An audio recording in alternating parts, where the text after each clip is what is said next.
మీరు ఎప్పుడైనా సరే లాంగ్ టర్మ్ ఇన్వెస్ట్మెంట్ కోసం షేర్లు కొనాలనుకోండి, బ్యాంకులో వాళ్ళు చెప్తుంటారు సరే, మా దగ్గర అకౌంట్ ఓపెన్ చేయండి, దాంట్లో మీరు షేర్లు కొనొచ్చని. అలాంటి పని చేయకండి. ఎందుకంటే వీళ్ళు మనం కొన్న షేర్ల మీద ప్రతి 15 రోజులకి అద్దె వసూలు చేస్తారు.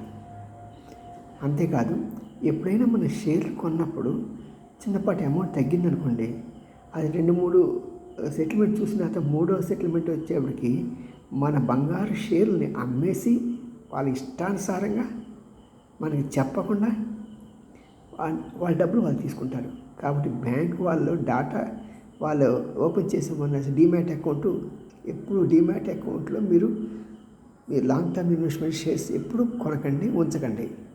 ఎందుకంటే ఈ విషయాలు ఎవరు చెప్పరు. ఎందుకంటే వాళ్ళందరికీ ఆ బ్యాంక్ లోన్ కావాలి కాబట్టి నాకేం అవసరం లేదు. కాబట్టి నేను నిర్భయంగా చెప్తాను.